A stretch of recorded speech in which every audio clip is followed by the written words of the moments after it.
আসসালামু আলাইকুম, পুতুল ডায়েরিতে স্বাগতম। গল্পটি নতুন এবং ভিন্ন ক্যাটাগরির, রহস্য, থ্রিলার এবং রোমান্টিকতায় ভরপুর, রাজনীতি রিলেটেড। সো আশা করব আপনাদের ভালো লাগবে। পুরো গল্পটি শোনার অনুরোধ জানাচ্ছি। বিদ্যুৎ এসেছে কিছুক্ষণ আগে। বৈঠকখানায় বসে আছেন সাদাত মোড়ল। ওনার সামনে মুখোমুখি বসে আছে প্রলয় আর অর্পণ। ওনার বাম পাশে বসেছে আরশ। হাসপাতাল নিয়ে মূলত ওনাদের কথাবার্তা চলছিল।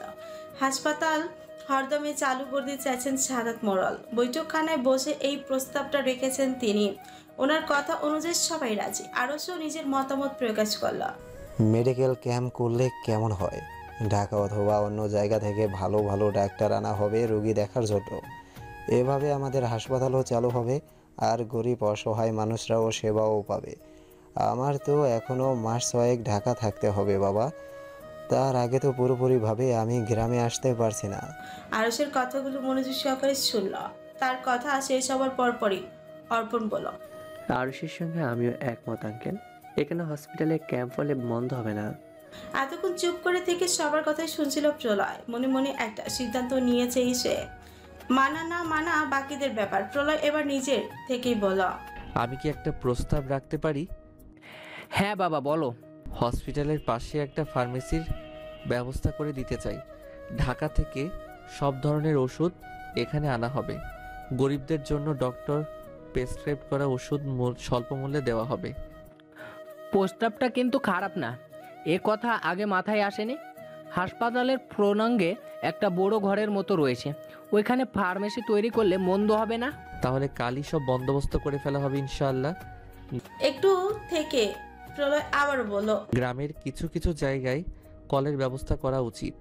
নদীর ধারে ব্রিজটাও পুরোপুরিভাবে হয়নি। শুনেছি কলেজটাও নাকি ওপারে। ছেলে মেয়েদের পড়াশোনার জটিলতা বাড়ছে, তাদের যাতায়াতের সমস্যা হচ্ছে। এই ব্যাপারে আমি অবশ্যই কথা বলবো। অতি উচ্ছ্বাসের সহিত অর্পণ বলে উঠল। আমার ভাই সবসময় জনগণের সেবা নিয়ে যেত। চোখ রাঙিয়ে তাকালো প্রলয়।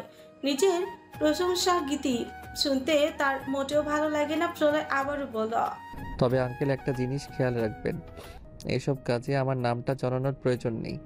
আমার কাজ জনগণের সেবা করা, নিজের পাবলিসিটি নয়। সাদাত মন ভীষণ খুশি হলেন প্রলয়ের কথায়।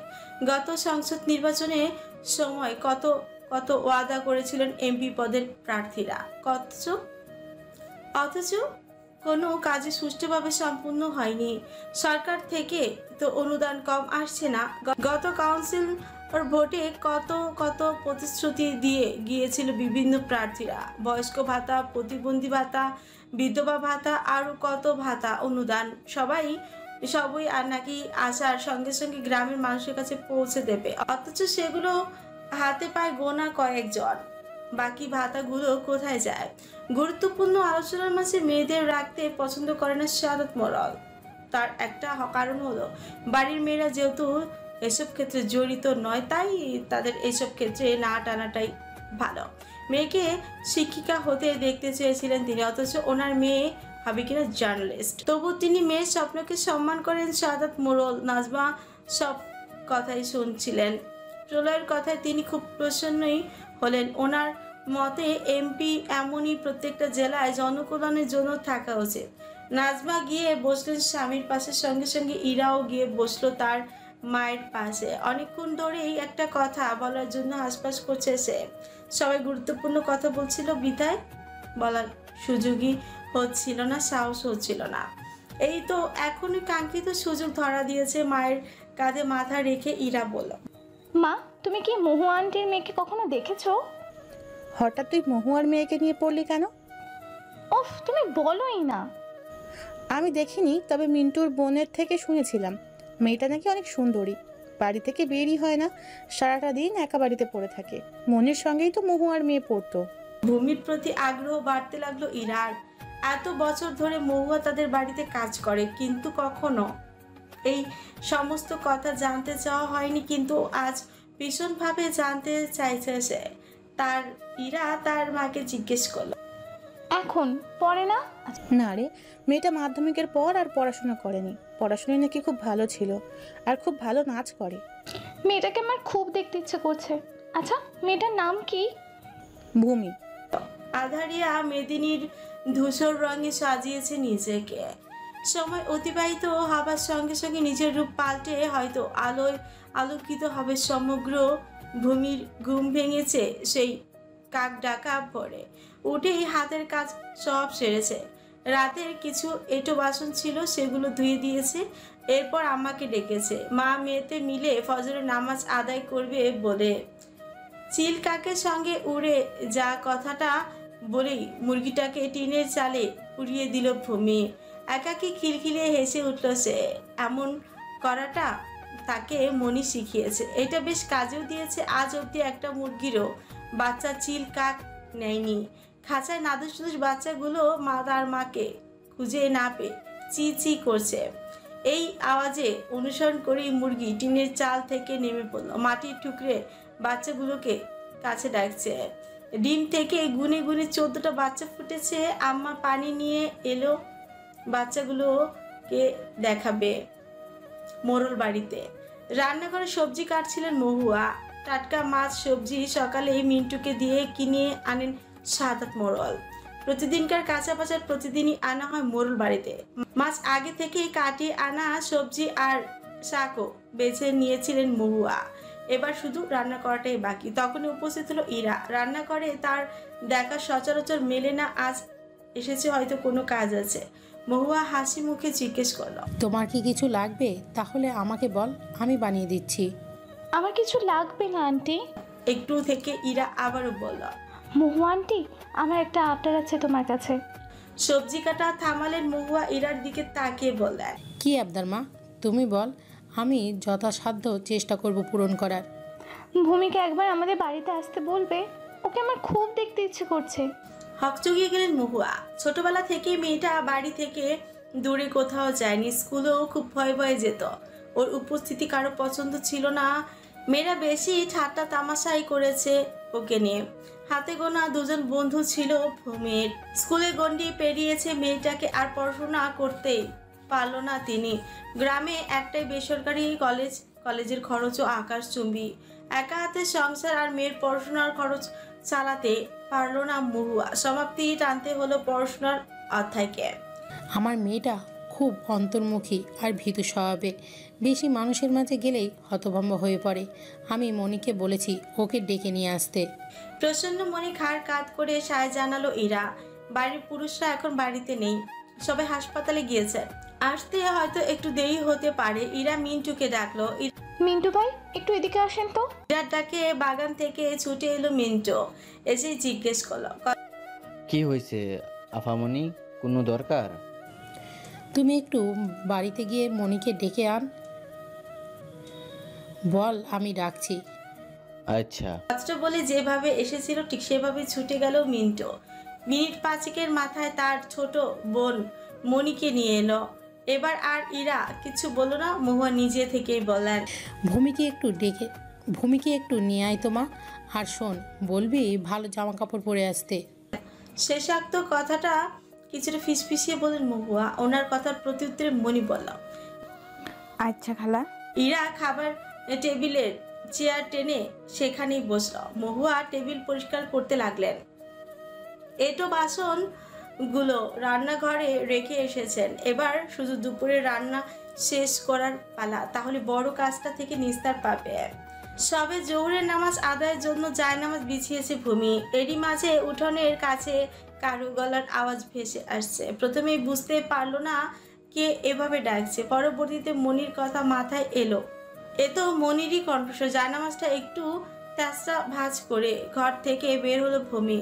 তার ভাবনাই ঠিক। টিনের বেড়া সরিয়ে দেখতে পেল মনি কোমরে হাত গুজে হাঁপাচ্ছে। মেয়েটা কি ছুটে এসেছে? কিন্তু কেন?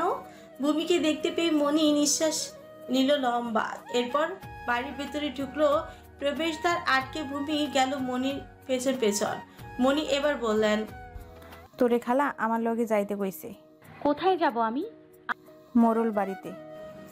অবাক হলো ভূমি। হঠাৎ ও বাড়ি থেকে ডাক এলো কেন? আমার কিছু হয়নি তো? কথাটা ভাবতে অন্তরাত্মা কেঁপে উঠল ভূমির। তস্র ভারী কণ্ঠে শোধাল। আমার কিছু হয়েছে? ব্যাকুল অষ্টাদশী কন্যা মুহূর্তেই অধৈর্য হয়ে পড়ল, কণ্ঠনালী দিয়েও যেন কথা বের হচ্ছে না। সে মণিকে প্রত্যুত্তরে সুযোগ পর্যন্ত দিল না, আবারও জিজ্ঞেস করলো, মণি কি হলো? কিছু বলছিস না কেন? আম্মা ঠিক আছে তো? কইতে দিবি তো? খালা ঠিক আছে। খালা আমারে পাঠাইছে তোরে নিয়ে যাইতে, কারণ জানতে চাইস না। আমারেও কিছু কয় নাই খালা। নামাজটা পড়িনি। ঘাড় কাত করে সাই জানালো। আচ্ছা। বেশ অনেকটা সময় পর। আম্মা তুমি আমাকে ডেকেছিলে, হঠাৎ এখানে কেন ডাকলে আম্মা? মেয়ের শান্ত মোলায়েম কণ্ঠস্বর কর্ণগোচর হতেই হাত থেমে গেল মহুয়ার। সোনালি রোদ আসে পড়ছে, বাগানে ভেজা কাপড় চোপড় মেলছিলেন তিনি। রান্নাবান্না কাজ শেষে হতেই সাবান পানিতে ভিজিয়ে রাখা ময়লা কাপড় চোপড়গুলো ধুয়ে নিলেন তিনি। ঘাড় ঘুরিয়ে মেয়ের দিকে তাকাতেই চোখ অন্ধকার হয়ে এলো অনেকটা সময় রোদের দিকে তাকিয়ে থেকেই হয়তো এমনটা হয়েছে। কিছুটা সময় নিলেন মহুয়া, এরপর বললেন, এখানে যেহেতু ডাকছি তার মানে কোনো একটা দরকারই তো নিশ্চয়ই রয়েছে। কিন্তু এই বাড়িতে আমাকে কিসের দরকার আম্মা? হাতের কাজটা শেষ করে দে বলছি সব। তুমিও মায়ের হাতে হাতে সাহায্য করতে শুরু করলো, যাতে করে এই খাখা রোদ্দুরে তার আম্মাকে বাহিরে বেশিক্ষণ দাঁড়িয়ে থাকতে না হয়। মহুয়া বারণ করলেন, তবে এই মেয়ে শুনলে তো। কাজ শেষ হতেই মহুয়া মেয়েকে নিয়ে বিশাল বৈঠকখানে প্রবেশ করলেন। ওনার হাতে একটা বালতি, আরেকটা বালতিতে ভূমির হাতে। খাবার টেবিলে চেয়ার টেনে বসেছিল ইরা। ভূমির আসার অপেক্ষাতেই প্রহর গুনছিল সে। অপেক্ষার প্রহর যে কতটা কঠিন তা হাড়ে হাড়ে টের পেয়েছে। হঠাৎ করেই ইচ্ছে হলো মহুয়া আন্টির মেয়ে দেখবেই। মহুয়ার সঙ্গে একটা মেয়েকে আসতে দেখে ইরা উঠে দাঁড়ালো, সেই সাথে ধরে নিয়েছে এটা মহুয়ার মেয়ে। আন্টির মেয়ে কৌতূহল ধরে রাখতে না পেরে এগিয়ে গেল সে। ভূমির দিকে তাকে জিজ্ঞেস করলো, তোমার নাম কি? ভূমি একবার মায়ের দিকে তাকালো। মায়ের কাছ থেকে অনুমতি পেতে অপ্রতিকম্পিত কণ্ঠে বলল, ভূমি। ওয়াজিহা মেহরাব ভূমি। কাঁধে হাত রেখে ইরা বলল, বাহ, নামের মধ্যেই তুমি খুব সুন্দর। ফ্যালফ্যাল করে চেয়ে রইল ভূমি। প্রত্যুত্তরে কি বলা উচিত জানা নেই তার। ইরা মহুয়ার কাছ থেকে অনুমতি চাইল। আন্টি, ভূমিকে আমার সঙ্গে নিয়ে যাই। মহুয়া একবার মেয়ের দিকে তাকালেন। ওনার বোকা চণ্ডী যে কিছুই বুঝতে পারছে না। মেয়ের অবস্থা বুঝতে পেরে মহুয়া বলেন, ও কিছুটা অন্তর্মুখী স্বভাবের। এখানে আমাকে ছাড়া আর কাউকেই তো চেনে না, তাই কিছুটা ঘাবড়ে গিয়েছে। তুমি চিন্তা করো না আন্টি, আমি তোর বন্ধু। মহুয়া নিঃশব্দে অনুমতি দিলেন। ইরা এগিয়ে এসে ভূমির হাত ধরল। জান পরানো এই বিস্ময়ে বিমুখ অঙ্গনা যেখানেই বরফের ন্যায় থমকে দাঁড়ালো সে। যাচ্ছে না দেখে ইরাও থেমে গেল। সে জিজ্ঞেস করল, কি হলো? থেমে গেলে কেন? কম্পিত কণ্ঠস্বরে ভূমি বলল, আমার খুব অস্বস্তি হচ্ছে। যদি বলতেন আমাকে এখানে কিসের জন্য আনা হয়েছে। আমাকে কি কোনো কাজ করতে হবে? অনুদ্ধত স্বীকারোক্তি ভূমির। ইরা বুঝিয়ে বলল, তেমন কিছুই না, আমি তো তোমার সঙ্গে বন্ধুত্ব করতে চাই, তাই তো তোমাকে এত তাড়াহুড়োর মাঝে নিয়ে আসা হলো। আমাকে কি তোমার পছন্দ হয়নি? তেমন কিছুই না আপু। আপনি বা আপু কোনো সম্বোধন নয়, তুমি আমাকে নাম ধরে রাখবে। আজ থেকে আমরা বন্ধু।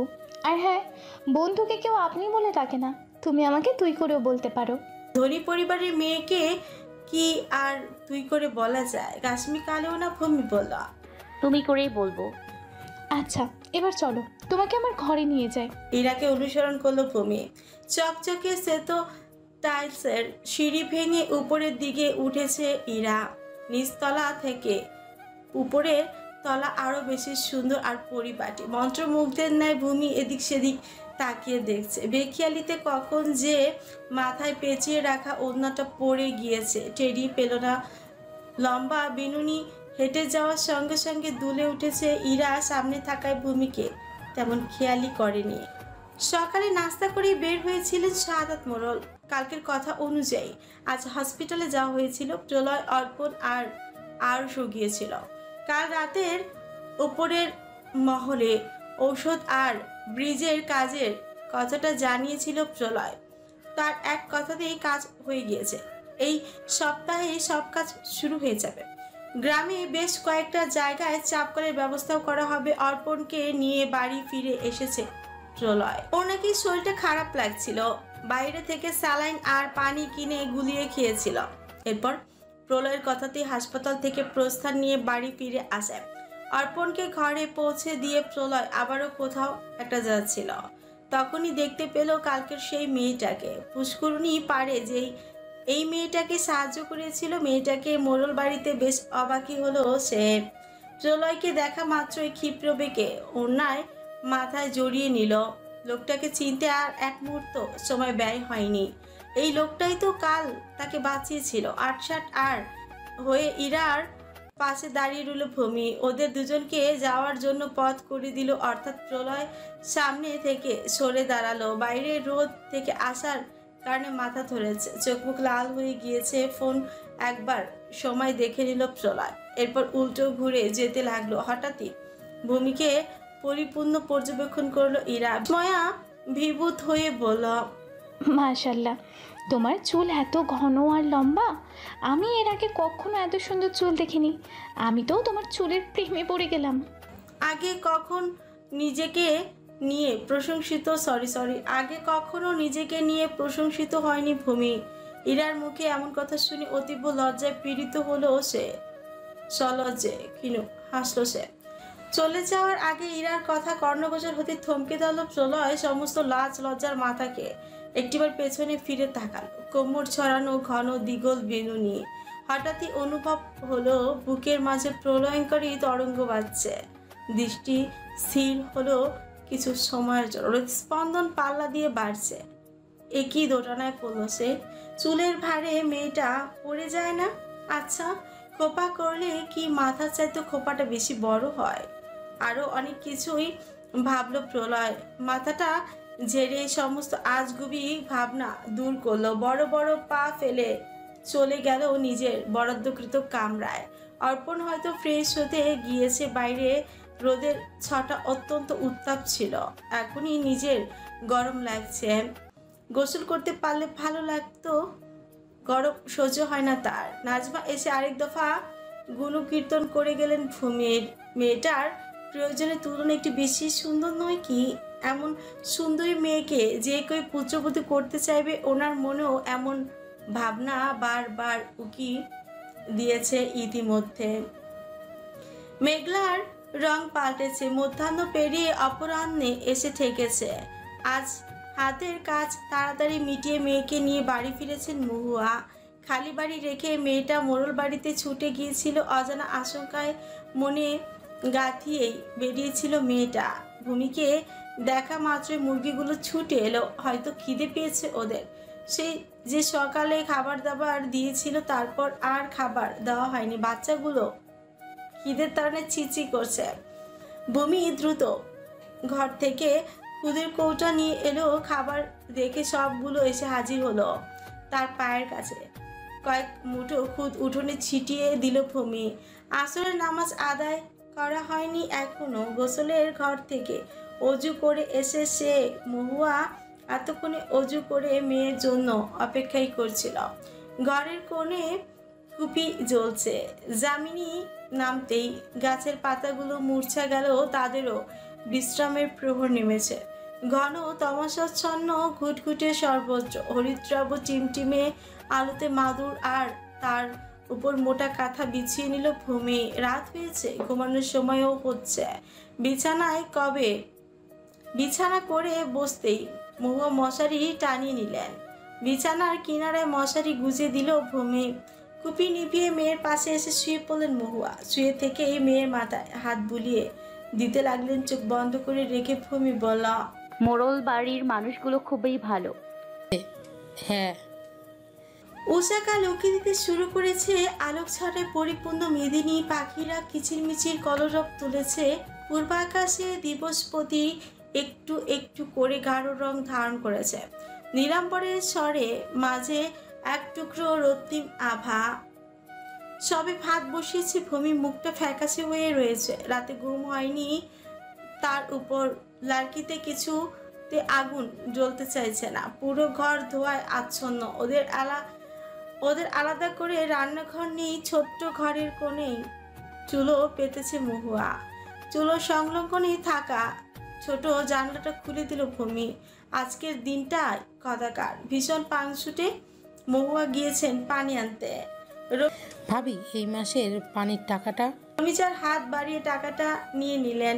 প্রত্যেক মাসে 150 টাকা করে নেন শুধুমাত্র পানির জন্য। টাকাটা হাতে পেয়ে হেসে দিলেন রমিজা। পান খেয়ে লাল হয়ে যাওয়া দাঁতগুলো দৃশ্যমান। মহিলা ভীষণ পান জীবন। গ্রামের মহিলাগণ তো ওনাকে পানখোর ডাকেই চিনে ফেলেন। কলসি কাখে আর হাতে একটা বালতি নিয়ে বাড়ির দিকে চলেন মহুয়া। জামালদের বাড়ি থেকে বের হতে পথ রোধ করে দাঁড়ালো মুকবল। মুখে তার বিকৃত হাসি। তর্জনী ও মাধ্যমা আঙুল ফাঁকে আটকে রাখা বিড়িতে টান দিল। নাক মুখ দিয়ে ধোঁয়া বের করে উড়িয়ে দিল নিমিষেই। কাজে দেরি হচ্ছে মহুয়ার। তিনি শুধালেন, কিছু বলবেন ভাইয়া? কইতে তো অনেক কিছুই আছে। জি বলুন। আমি আবার সোজা সাপটা কথা কইতে পছন্দ করি। প্রত্যুত্তরে মহুয়া কিছু বললেন না। পরবর্তী কথা শোনার জন্য অপেক্ষা করছেন হয়তো। মকবুল বলা, মাইয়া তো বড় হয়েছে, বিয়া শাদি দিবা না? মেয়ের বিয়ে নিয়ে এখনো কিছু ভাবিনি ভাই। আমার মাইয়া কিন্তু দেখতে শুনতে ভালাই। হেতিরে আমি বিয়া করবার চাই। যৌতুক দিতে হইব না, উল্টা আমি টাকা পয়সা দিমু। সারা জীবন বইয়া খাইতে পারবা, আর মানুষের বাড়ি কাজ কইরা খাইতে হইব না। ছি, এইসব কি ধরনের কথাবার্তা? ভূমি আপনার সন্তান সমতুল্য। আমি তো সেইটাই ভাবি না। এই লোকের সামনে দাঁড়িয়ে কথা বলতেও রুচিতে বাজছে। ইচ্ছে তো করছে এখানে খুন করে ফেলতে। মহুয়া আর এক মুহূর্ত সেখানে দাঁড়ালো না। বড় বড় পা ফেলে বাড়ি ফিরে এলেন। টিনের বেড়াটা খুব ভালো করে আটকে দিলে এলেন। লোকটা চোখে মুখের ভাষা খুব একটা ভালো লাগেনি মহুয়ার। বালতিটা বারান্দায় রেখে কলসি নিয়ে ঘরে এলেন তিনি। রাগে শরীর কাঁপছে ওনার। ভূমি তখন ঘর ঝাড়ু দিচ্ছিল। কাজের ফাঁকে একবার আর আম্মার দিকে তাকালো। কেমন অস্বাভাবিক লাগছে তার আম্মাকে। কাজ পেলে মহুয়ার কাছে এলো ভূমি। শত ব্যস্ত ভঙ্গিতে তার আম্মার হাত ধরে জিজ্ঞেস করলেন, মেয়ে কি হয়েছে আম্মা তোমার? মেয়েকে এভাবে বিচলিত হতে দেখে নিজেকে সামলে নিলেন মহুয়া। ভূমিকে আশ্বস্ত করে তিনি বললেন, কিছু হয়নি, একটু গরম লাগছিল, ভাত রান্না হয়েছে। হ্যাঁ, তোমার জন্যই অপেক্ষা করছিলাম। ঝাড় দেয়া ময়লাগুলো ফেলে দিয়ে আসি। যা।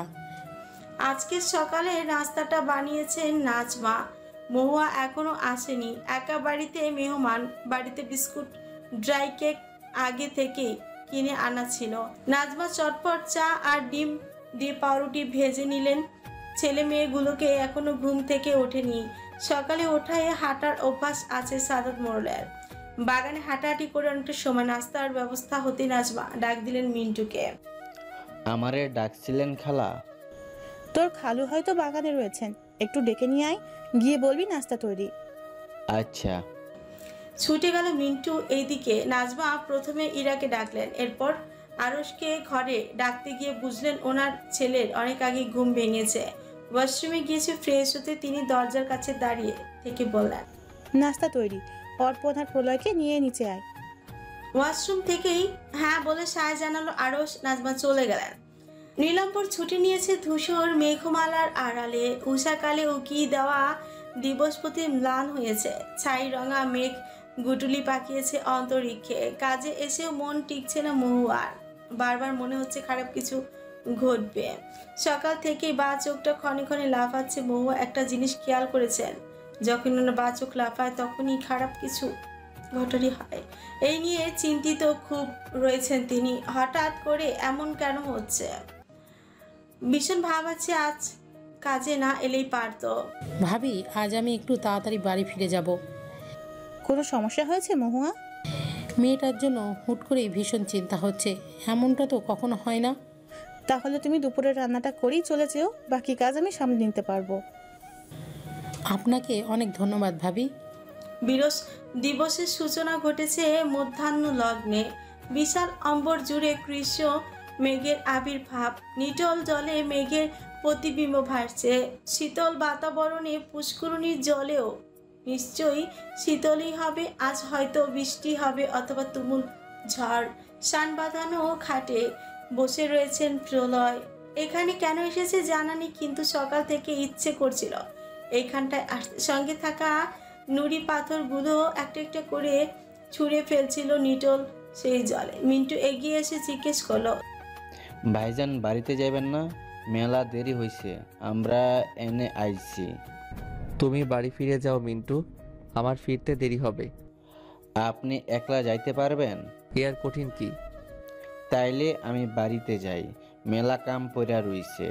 আচ্ছা যাও। সোফায় বসে আছেন শাহাদাত মোড়ল আর অর্পণও রয়েছে এখানে। দুপুরে খাবার খেয়ে মিন্টুকে নিয়ে বের হয়েছিল প্রলয়, তারপর আর ফেরেনি। অর্পণ নিজে থেকেই বলল, আঙ্কেল কাল আমার ঢাকা ফিরে যাবো। সে কি বাবা, এই প্রথম আন্দিনগরে এলে, এক সপ্তাহ অন্তত থেকে যাও। প্রত্যুত্তরে ক্ষীণ হাসলো অর্পণ। একবার ইরার দিকে তাকালো। দুজনের দৃষ্টি বিনিময় হতেই ভেঙচি কাটলো ইরা। অর্পণের হাসি পেলেও দ্রুত ভদ্রতার খাতিরে হাসতে পারল না। প্রলয় বাড়িতে নেই, একটু বের হয়েছে মিন্টুকে নিয়ে। বের হবার আগে শাহাদাত মোড়লকে জানিয়ে গিয়েছিল তাকে নিয়ে চিন্তার থাকতেই হয় অর্পণের। রাজনীতির সূক্ষ্ম পথে প্রত্যেকটা কদম অতি সাবধানে ফেলতে হয়। কখন কোথায় কোন ঘাতক ওত পেতে বসে থাকে কে জানে। ফোন বের করে ভাইয়ের নাম্বারে ডায়াল করলো। দুবার রিং হতে রিসিভ করলো প্রলয়। স্বস্তির নিঃশ্বাস নিল অর্পণ। শত ব্যস্ত হয়ে জিজ্ঞেস করলো, একা কোথায় গিয়েছো ভাই? প্রেমিকাদের মতো আচরণ করবি না একদম। আমি জবাব দিতে বাধ্য নই। আমার চিন্তা হচ্ছে, কোথায় আছো? আছি কাছে পাশেই। সঙ্গে সঙ্গে কল কেটে দিল প্রলয়। এই ছেলে ধৈর্য কবে হবে? সবকিছুতে তাড়াহুড়ো। রাজমা গরম গরম নাস্তা বানিয়ে নিয়ে এলেন, সঙ্গে চাও বানিয়ে এনেছেন। শাহাদাত মোড়লের সারাদিনে দুবেলা চা চাই। সকালে একবার তো আরেকবার সন্ধ্যায়। এমন সময় হুড়মুড় করে মোড়ল বাড়িতে এলেন মহুয়া। অসময় ওনাকে দেখে সকলে অবাক হলেন, বিশেষ করে নাজমা। দুপুরেই তো মহুয়া বলেছিলেন মেয়েটাকে নিয়ে দুশ্চিন্তা হচ্ছে। এখন আবার কি হলো? কোনো বিপদ হলো না তো? হাতে রাখা ট্রেটা টেবিলের উপর রেখে তিনি এগিয়ে গেলেন মহুয়ার কাছে। জানতে চাইলেন কি হয়েছে। ঝরঝর করে কেঁদে দিলেন তিনি। ওনার কান্না দেখে উপস্থিত সকলেই ঘাবড়ে গেলেন সবাই। শাহাদাত মোড়লের সামনে হাত জোর করে ক্রন্দনরত কণ্ঠেই মহুয়া বলেন, ভাইজান, আমার মেয়েটাকে কোথাও খুঁজে পাওয়া যাচ্ছে না। আমি সবার বাড়িতে খুঁজেছি। গ্রামে তো আপনাকে সবাই খুব মান্য করে। আমাকে দয়া করে সাহায্য করুন। আরশ এগিয়ে এসে বলল, ভূমি কখন থেকে নিখোঁজ?